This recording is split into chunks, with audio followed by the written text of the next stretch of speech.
Hi, my dear students. How are you all doing? Hope you're all in good health. And I hope you're all as fresh as a daisy with a lot of vim and vigor. So, today in this video, we're going to look at the Unit 1 C reading. I will do it. Before we go through this lesson, before we try to understand the title of this lesson, we're going to look at about the author. So, let us first know about the author and then we'll go into the lesson and see what it has to teach us. About the author, Sudha Murthy, wife of N.R. Narayan Murthy, is an Indian social worker and author. And Sudha Murthy is an Indian social worker. She looks at the needs of the society and tries to cater the needs of the society and works for the better functioning of the society. And author, she has written a number of books and she is known by her writings as well. Murthy began her professional career as a computer scientist and engineer. She is the chairperson of Infosys Foundation. Infosys, a well-known IT company in India. Hope you all know about it. She has founded several orphanages. Orphanage is a place where orphans are taken care, and then participated in rural development efforts. And she wanted to develop the villages of India, and she has participated in that. And then supported the movement to provide all Karnataka government schools with computer and library facilities. And she want to provide every Karnataka government school with a library and want to provide computer facilities. And she has done that. And established the Murthy Classical Library of India at Harvard University, one of the prestigious universities in the world. And she has established the Murthy's Classical Library of India at Harvard. And then Murthy also teaches computer science. She is basically a teacher. And let's move on. She composed a fiction, Dollar Sauce. She not only writes about her personal experiences, but she also writes fictional work, and Dollar Sauce one among them. The present story is an extract from one of her most successful stories, How I Taught My Grandmother to Read and Other Stories. So, extract means it is taken from. So, our particular lesson I will do it is taken from How I Taught My Grandmother to Read and Other Stories. This is an extract from that particular book, and this book is really worth reading. If you could able to get it, or if you have it, please read this book. And there are a lot of interesting stories in this book, and there are a lot of values also to be learned from this particular book. So Sudha Murthy is such a prolific writer. She always want to share her life experiences with others, and those experiences are worth reading. Give a try. Now let us get into our lesson. Please, everyone, turn your textbooks to page number 23, Unit 1C reading. I will do it. And if you look at the title, I will do it suggests that there is something that this person who is making this statement want to do. Will is always something which shows about the future. It points to the future. So there is something that this particular man or this boy about whom we are going to talk want to accomplish something. So it is futuristic. And if you look at this particular title from another dimension, it gives us that idea that I will do it conveys that this particular person is strongly determined to achieve something. A strong desire, a determination is seen in this particular title. So it is futuristic, and on the other side, it is a strong determination. So this particular lesson, as we are studying it under the theme personality development, this particular lesson has a lot to teach us, and it helps us for the holistic development of our personality. Because same like this person, as the title suggests, I will do it, we all aspire and we all dream to achieve something in our life. And when we want to achieve something in our life, we have a plan, and we make a schedule. And sometimes, though we have a very realistic strategized plan, sometimes the plans doesn't work. Everything goes against our plan. What if things didn't go the way you planned? And this particular person plans everything and he thought everything would go the way he wanted it, but nothing works out. But despite of those hurdles, despite of those obstructions, how he achieved what he wanted to is what this lesson is all about. And in our life as well, we plan many things, we have a dream to accomplish, but sometimes things doesn't go as the way we want them to. So how to face them as we go ahead? So as we go through this lesson, pay attention, and definitely you will be instilled with few more qualities that you need to have as we go further in our life. So let us get into the lesson. And first paragraph, page 23.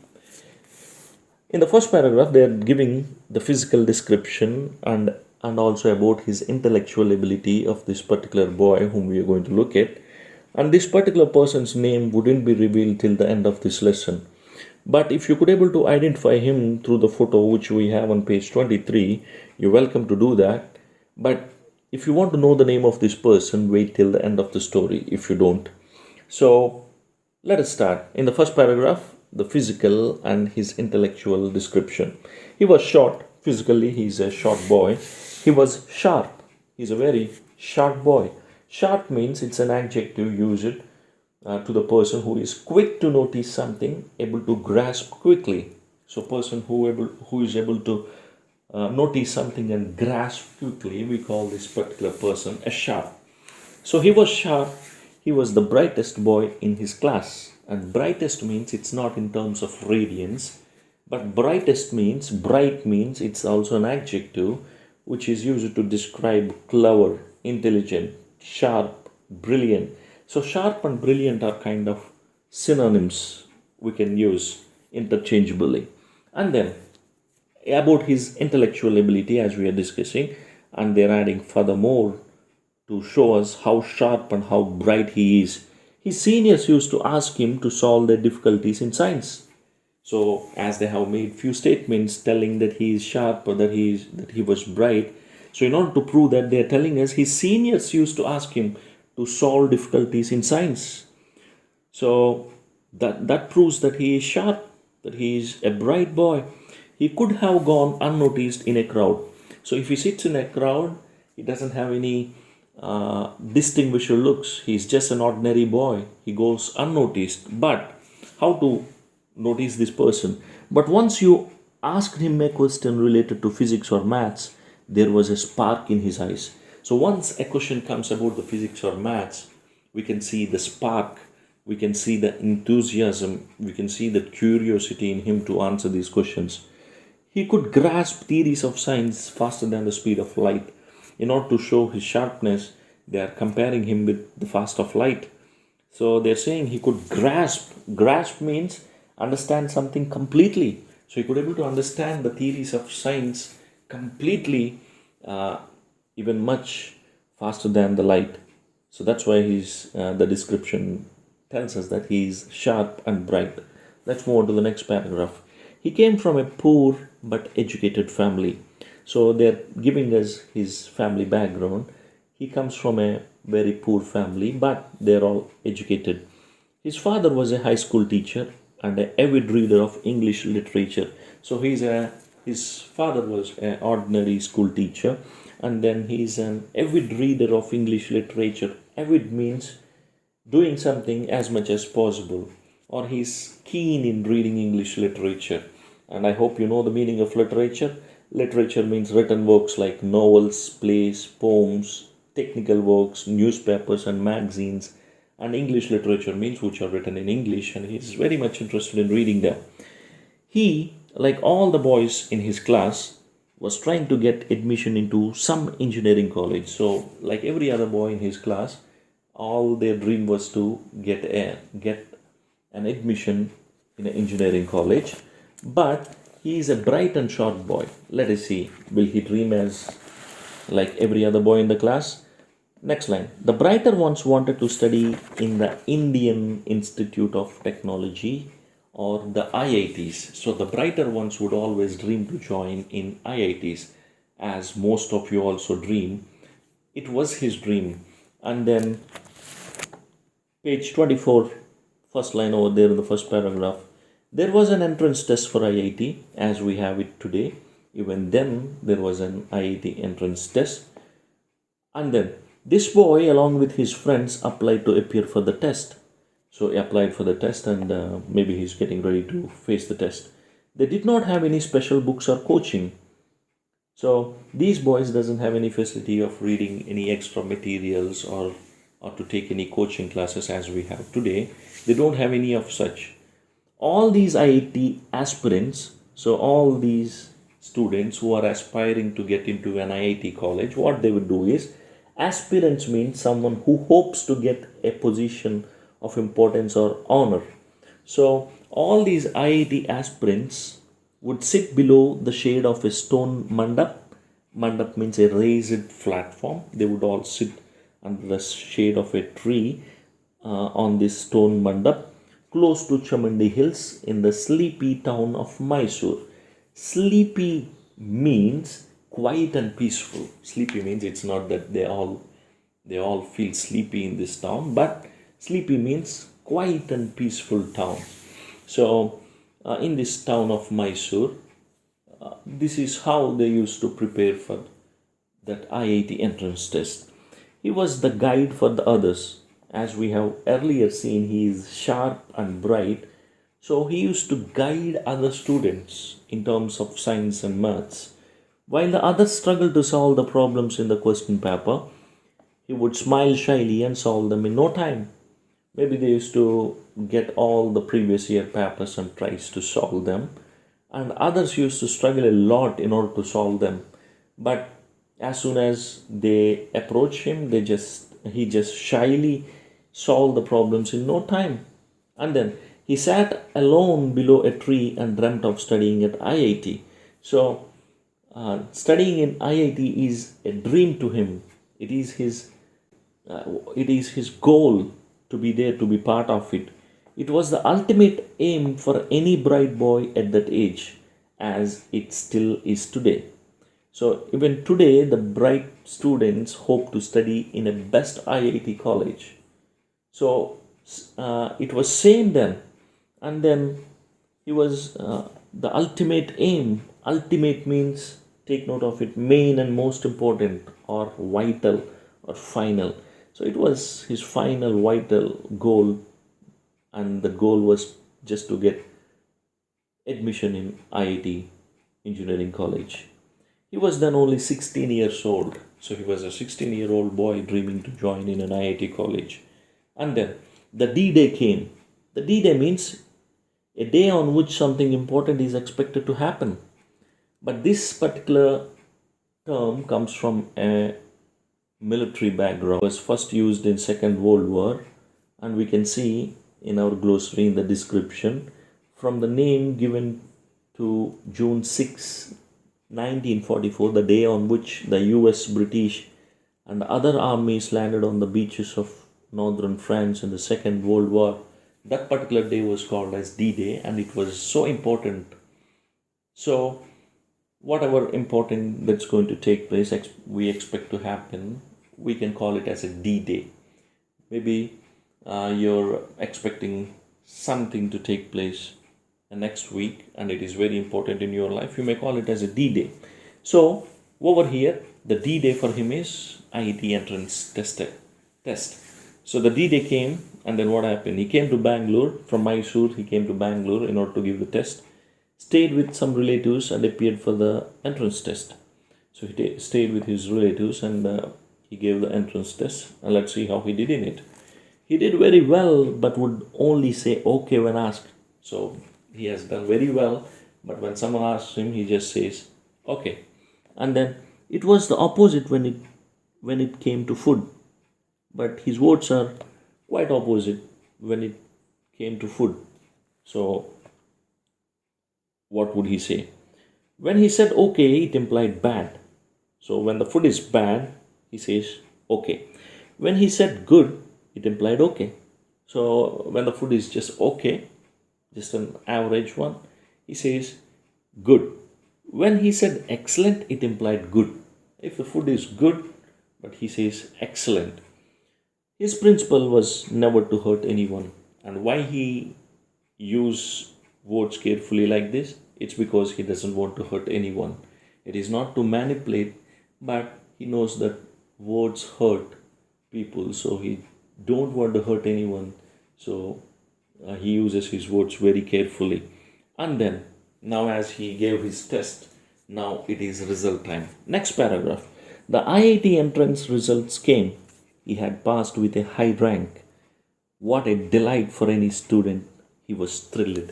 So the IIT entrance test result came, and he cleared IIT entrance test with a high rank. And what a delight. And he is so delighted. He is so happy. He is so joyous. And he was thrilled. And he may be thinking that, yes, my dreams are coming true. I'm going to accomplish what I wanted to. I'm going to give my best. I'm going to join in best IIT college. And he was so thrilled. He went to his father who was reading a newspaper. So he went to his father who was reading his newspaper, and he gave the good news to his father. And let us see. Anna, I have passed the exam. And over here, Anna means, and a word used to describe a respectable elder or older male. So even in our state, even we call our elder brother as Anna. Over here in Karnataka, they have a tradition where they call their father as Anna as well. So Anna, I have passed the exam. So he came and gave the news to his father. Well done, my boy. And his father appreciated him. And then he gave him the news. I want to join IIT. And then he told his father, I want to join IIT. And let us see how his father responded to it. His father stopped reading the paper. So in the earlier line, it was said that he was reading. Now as he gave this news that he wanted to join in IIT, he kept the newspaper away. He lifted his head, looked at the boy, and said with a heavy voice. Heavy voice means sad voice. So he told his boy like this: my son, you are a bright boy. You are an intelligent boy. You know our financial position, and you know how much I earn. You know our economical condition. And then I have 5 daughters to be married off and 3 sons to educate. So he's actually saying all the responsibilities that are there on his shoulders. And in a way, he's saying that there are too many responsibilities that I need to fulfill. And then I am a salaried person. I cannot afford your expenses at IIT. So he's saying I am a salaried person. So I get a particular amount of money. That's it. Nothing more than that. So he's saying that I cannot afford. Afford means pay for, have fund for. Your expenses at IIT. Expenses means expenditure, money that one spends on something. So I can't afford. I don't have funds for you. I can't bear your expenses at IIT. And then you can stay in Mysore and study as much as you want. But son, I'll tell you one thing. You study as much as you want in Mysore, I will afford for it. But if you join in an IIT, I can't afford for it. And then what's going to happen now? So the father said no, knowing that though he is bright, though he is intelligent, he doesn't have a financial condition to support his son. So he said no. And then what happened? Indeed, last paragraph on page 24. Indeed, it was a difficult situation for any father to say no to his bright son. Yes, even in today's context, if you are a bright student, but if your father's condition is, if he is struggling economically, it would be very sad for him to say no for you. And it was same with this particular boy's father as well. But circumstances were like that. The situation was like that. He can't alter it. It was common then for the man to be the single earning member with a large family depend on him. So he's telling that those were the days where only men work. Men go out to work. Women were meant to stay at home and take care of the family. It is only the male members who were the breadwinners for the family. So the whole family was dependent on him. And we can see that his family is too large, five sisters and three sons. So he, being an alone salaried person, has to take care of all these people. So their financial condition was very tight. So the resources were not enough to spend on his IIT admission. Next page, page 25. His father was sad that he had to tell the bitter truth to his son. So he was so sad that he have to tell this bitter truth. The bitter truth is that he can't afford to send him to IIT college. And bitter means making somebody feel unhappy. So he had to tell his son this bitter truth. But it could not be helped. The boy had to understand reality. So he's telling us that he can't do anything about it. This particular boy about whom we are talking has to understand the reality. There is no other way. And the next paragraph, the teenager was disappointed. It seemed his dreams had burned to ashes. It seemed like all his dreams were burned to ashes, means lost hopes. There is no hope that he is going to get into IIT college. He was so near to fulfilling his fondest hope. Fondest means most liking. He wanted to be in an IIT college, study there, accomplish what he wanted to, but nothing is going to work out. Everything shattered. Everything seems that it's darkened. There is no future hope. And then his heart sank in sorrow. We can see that he is depressed, he is broken, knowing that he can't get an admission in IIT because of his father's financial condition. And then, how did he react to his father? Let us see. He did not reply. He never shared his unhappiness or helplessness with anybody. He was an introvert by nature. So we can see over here, he didn't say a word to his father. He never shared his unhappiness or helplessness. So he is an introvert. An introvert is a quiet person who is interested in his or her own thoughts and feelings. Introverts doesn't share their unhappiness or doesn't share their thoughts and ideas much with others, their feelings with others. So he's an introvert. His heart was bleeding, but he did not get angry with anybody. So he is hurt inside. Deep inside his hurt, he is bleeding. So, but he's not angry on anybody. What did he do then? Next para. The day came. The day means the day on which his friends are leaving to join an IIT college. So they're all leaving. The day came. His classmates were leaving for Madras, now Chennai. They were all going to Madras to join in IIT. They were taking a train from Mysore to Madras. They have shared good years in school and college together. So all these people who are joining in Madras IIT, they were all together in school and they all studied together. He went to the station to say goodbye and good luck to them for their future life. So as they all studied together all throughout their school, so he just wanted to say goodbye and good luck to his friends. So he went to the railway station. At the station, his friends were already there. Even before he reached there, all his friends were there at the station.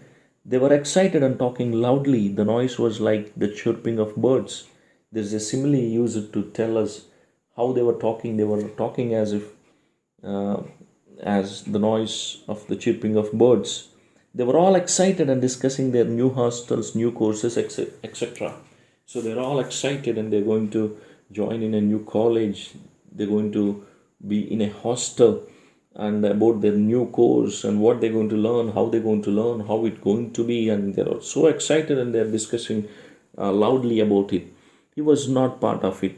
And though he is qualified enough to join in IIT, but his financial condition is not permitting him to go and join, so he's not part of the discussion. So he stood there silently. One of them noticed and said, "You should have made it." So one of them noticed this particular boy standing there silently. He came to him and said, You should have made it. You should have tried joining. You should have sorted out some other way to join in an IIT. But he knows that there is no other way. He have to accept the reality. And then he did not reply. He only wished all of them. So he didn't say anything. As we know, he's an introvert. He only wished all of them. And then see, they waved at him as the train slowly left the platform. So they boarded the train and then they waved at him as the train slowly left the platform. And now he stood there even after he could no longer see the train or the waving hands. So the train is gone, all his friends were gone in the train, and he's still standing there on the platform. And then see, it was the June of 1962 in Mysore city, and he remembers the month and the year because that is the day when he had taken a strong, determined decision. And what it is, let us see. Monsoon had set in. Set in is a phrasal verb which means begin, started. Monsoon means the rainy season has started, and it was getting dark. On a rainy day, it would get dark early. So it was getting dark. It had started to drizzle. It started to drizzle means light rain, sprinkle. Yet he stood there motionless. So without movement, he was standing there on the platform. Then see what he told himself. He said to himself without anger or jealousy. So he's talking to his own self and he's saying these things to him without any anger or jealousy. Jealousy means being unhappy over something. And let us see what he told himself. All students from the IITs study well and do big things in life. But it is not the institution. Ultimately, it is you and you alone who can change your life by hard work. So he was standing there. He didn't get an opportunity to go to IIT. But he is wishing all the people who joined IITs do well in your life. But now he is realizing that it's not the institution ultimately. It is you. It should be in us. And you alone who can change your life by hard work. It should be there in us. We should work hard. And through our hard work, through our determination, through our sweat, we ultimately get to the position where we want it to. Yes, the institution helps. We need a better educational academic institution in order to achieve the desired height in our life. But ultimately, even if you join in the best of the institution, you don't have an attitude of working hard, it's of no use. So he's actually saying as it should be in you first before you find out there anywhere else. It should be in you first. And then let us see. Probably he was not aware that he was following the philosophy of the Bhagavad Gita. Your best friend is yourself and your worst enemy is yourself. As he stood there on that platform and as he told those words, it is ultimately you and you alone who can change your life by hard work. And this is not just his words. By knowingly or unknowingly, he is following the philosophy of Bhagavad Gita. And Bhagavad Gita says, your best friend is yourself and your worst enemy is yourself. It tells us it's also ultimately you. It is in you. You may surrender to your limitations and say, I can't do it. Or you may triumph over those limitations and may say, yes, I can do it. Though I have some limitations, though there are circumstances which would bind me, I will triumph over all these and I will prove that I can do it. And that's why our author is strongly determined and he says, I will do it. And maybe sometime you really need to tell to yourself, talk to yourself and say that I will do it. And then let us see. Later he worked very hard. He worked very hard in his life and focused on one thing. And the one thing is the dream that he had. And then never bothering about his personal life or comfort. He never bothered to look after his personal needs or his personal life or comforts. He shared his wealth with others. But whatever wealth he earned, he shared with others. Others means people who are needy. He is a philanthropist. We see who a philanthropist is. He never used the help of any caste community or any political connections to go up in life. He didn't use any of the background that he have in order to go up in life, in order to grow, in order to achieve his dream. But He just worked hard and proved to this world that hard work is just enough. You doesn't need to have any connections in order to come up in life. A son of a school teacher showed other Indians it was possible to earn wealth legally and ethically. So he's just a son of an ordinary school teacher. He proved to the other Indians that in order to earn wealth, you doesn't need to do illegal things or unethical things. You can earn wealth legally and ethically, and that's how he earned the wealth and he proved to other Indians. Ethically means morally. He built a team of people who were equally good. So he has chosen those people who are as good as him, and then he's choose them. He built a team, and he worked as a team. And let us see, he became a pioneer of India's software industry and started information technology wave. So he became a pioneer. Pioneer means a person who is the first to do something. So he is the first person to start a software industry in India and started information technology wave. Wave means we hear a lot of these days first wave, second wave. Wave means rise or increase. So information technology, the rise was started by or the increase of this was started by this particular man. Today he has become an icon of simplicity. Icon means a famous person or thing that people admire and see as a symbol of a particular idea, way of life, etc. So he has become an icon of simplicity, uncompromising quality. Uncompromising means unwilling to change opinion or behavior. So he stick to something, few values, and he stick to them, no compromise. He believed that wealth could be earned legally and ethically, and he stick to them. He never compromised. He lived an uncompromised life, uncompromising quality, and fairness means he is honest. Apart from being a philanthropist, he is a philanthropist. Philanthropist means one who devotes his service or wealth for the love of mankind, those who see the needs of the people and cater to the needs of these people and serve them. We call them as a philanthropist. So, with these qualities, he is also a philanthropist. He really believes in the motto powered by intellect and driven by values. So, this is his motto and this is his ideal, and he follows and he walks by this, that he is powered by intellect. According to Narayana Murthy, intellect means mind power, should be the power of everyone. We all should believe in the power of our intellect, the power of our mind, and driven by values. But we should be influenced by values, we should be motivated by values. Though the mind is the ultimate powerhouse, this mind should also have values, and by that we need to go on in this life. He is none other than, so the boy about whom we discussed it, and the one who started IT wave in India. So they are revealing who this man is or who this boy was. He is none other than Nagavara Ramarao Narayana Murthy, the founder of Infosys, a leading IT company in the world. So he's none other than, his name is N.R. Narayan Murthy. In short, N.R. means Nagavara Ramarao Narayan Murthy, and he is the founder of Infosys, a leading IT company in the world. So, though he had a challenge, though he had circumstances which tried to restrict him, though he had a lot of limitations, he was strongly determined to achieve what he wanted to. And despite of all these hurdles and obstacles, he achieved them. Yes, my dear students, as you go on in this life, the life doesn't go as the way you planned it.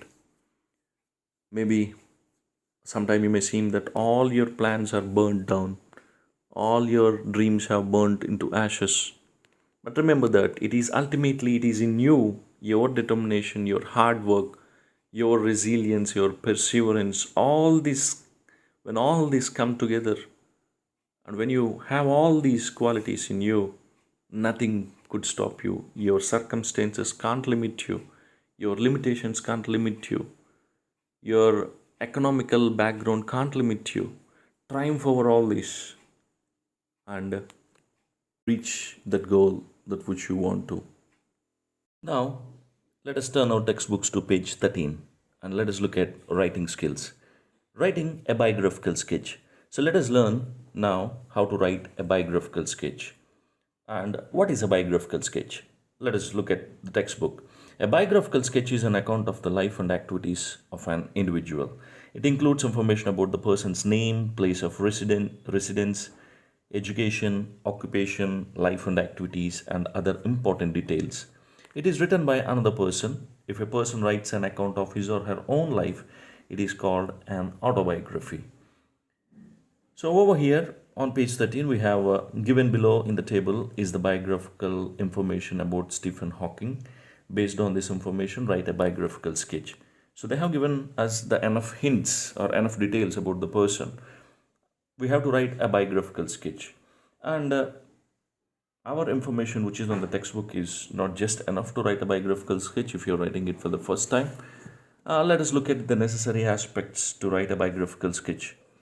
When you write a biographical sketch, make sure you arrange the given information in a chronological order. So once you go through the details, please arrange all the details in a chronological order and present the biographical sketch of a person in a chronological order, because that would be easy for a person when he or she is reading it. It would be easy to trace the person's life well. And then make sure you write them in paragraphs. You paraphrase the details. So maybe in para 1 you may write about the person's full name, about his family, place of birth, and date of birth, and all this, giving us the basic information in para 1. And when you move on to the para 2, maybe you could give it to the important events in life, his education and his qualification, and then other major events that happen in his life. You may take that in para 2. And then moving on to the next para, in para 3 you may write about his or her awards, prizes and honors that he or she received. And at last you may close down the biographical sketch with what is that person's contribution to his field and society. Maybe you may give us the details of what he or she is doing right now at present, or how he or she contributed in the field that she was in or he was in, or else if they are still in that particular field, how are they contributing to it and to the society at large. So writing biographical sketch in paragraph would really organize the given details in a meaningful way. You write a biographical sketch, make sure you use third person singular pronouns. Third person, he, she.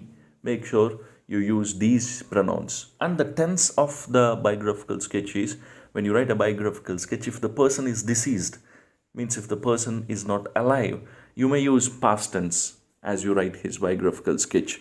But when you write a biographical sketch of a person who is still alive, you may use past tense for his place of birth and for his achievements, for his qualification, about his studies. But whatever he is doing right now, you should convey it in the present tense. So make sure you use the proper tense and use meaningful sentences. And if you're writing a biographical sketch in examination, you may not have access to extra information to verify, and you don't have access to verify whether the given information is right or wrong. But if you're writing a biographical sketch to a newspaper or for publishing, make sure you verify the information that you are putting in your biographical sketch, and the information you present should be accurate. So you need to verify your information before you publish or before you present a biographical sketch. Keeping these points in mind, please write a biographical sketch of Stephen Hawking, which was given on page 13 of our textbook. Please write it down in your notebook, and when we meet in our offline class, physical class, I will verify your biographical sketch.